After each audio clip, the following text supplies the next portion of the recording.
শিক্ষা করে মনে করেন 15,000 টাকা আমার মা গোছাইছিল, তো ওই সাহেব হয়ে লোভ লালসা দিয়ে টাকা 15,000 নিচ্ছে ঘরের বাবুতে, ঘর দেবে হয়ে। এখন আমরা যাইয়া টাকার কথা কইলে পরে আমার মারে কয় বয় দেখায়, ডর দেয়, আমরা টাকা নিয়ে কিসির টাকা, কিসির ঘর, 250 না এই টাকা বইলে আমাকে মনে করেন যে আপনারা এই যে আসা যাওয়া করবার আছেন, এখন আমাকে 2 মাস প্রতি ডর দেখা বলা আছে, দেশে এই রাখবি না, মারিয়া ফেলাবে, হ্যান করবে, ট্যান করবে, তার লোকজন দিয়ে আমাকে হুমকি আঙ্কি দিতেছে।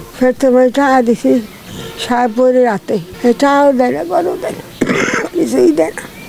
টাকা তো কোথায় কোয়া যায় না, গেলি কয় তারা ঠেয়া মরে গেছে, তারা ঠেয়া।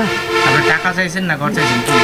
না কইছি ঘর দিন করতে, টাকা দাও আমার, ফিরেই দাও, তাও দেয় না। ঘটনা থেকে এই যে কুটি বেগম শুনতেছেন, এই লোক ভিক্ষা শিক্ষা করে খায়, এই দাঁড়ে দাঁড়ে ফেতরা মেতরা যে যা পারে তাই দেয়, অথবা উনি কয়টা টাকা ভিক্ষা করে গুছাইছিল, গুছাইয়ে পরে একজন শুনছি যে চেয়ারম্যানের কাছে দিচ্ছে, আমাদের কাছে বলছে যে আমি চেয়ারম্যানের টাকা দিচ্ছি। এখন টাকা দেওয়ার পরে সে তার ঘর দেয় না, কয়েকটা দীর্ঘ মানে 4 বছর হয়েছে, মানে দেয় না। না দেওয়ার পরে আমার কাছে অনেক সময় বলছে যে চেয়ারম্যানের টাকা দিচ্ছি, আমার তো ঘরটা দেয় না, অথবা টাকা ফেরত দেয়। আমি তুমি যাও, উনি যায়, আমরা ছেড়ে যায়, ওনার এখানে গাড়ি তো কিনে পারছে না, কেন উনি 10টা টাকা তো দিতে পারবে। উনি এইটাই ন্যাংলা মানে যে বিশ্বের রাস্তাতে যায়, ওই ভোট অফিসে যায়, যেখান মন সেন যায়, ওনার ঘরটার কিছুই দেয় না। ইনশাল্লাহ না দেওয়া সত্ত্বে উনি এইভাবে জীবনযাপন যাইতেছে। ওনার যদি আপনারা আশা করে দয়া করে যদি একটা ঘরটা দিচ্ছেন, যাতে 10 দুয়ার বিক্রি করে এই সেই জায়গায় খাইয়ে দেয়, সুখী শান্তিতে ঘুমাইতে পারে, শেষ জীবনটা কাটাইতে পারে।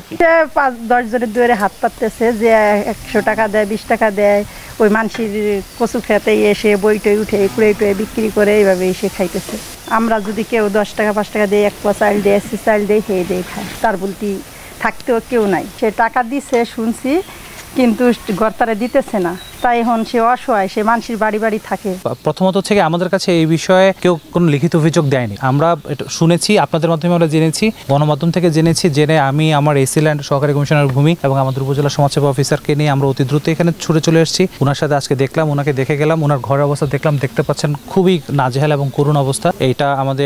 এইটা আমরা এখন অতি দ্রুত চেষ্টা করব তাকে এখানে যেভাবে একটি ঘর করে দেওয়ার জন্য, এবং সরকারি তাকে আমাদের যে সামাজিক নিরাপত্তা বেষ্টনী এর মধ্যে আওতায় তাকে আনা যায় কিনা আমরা সেই চেষ্টা করব। এবং আমরা যখন আজকে এসেছি তার জন্য আমরা এই শাড়ি এনেছি তার জন্য, এবং একই সাথে আমরা তার জন্য হচ্ছে খাবার নিয়ে এসেছি, 2 প্যাকেট খাবার নিয়ে এসেছি, এবং আমরা তাকে আজকে কথাও দিয়ে গেলাম যে সামনে আমরা তার পাশে আছি।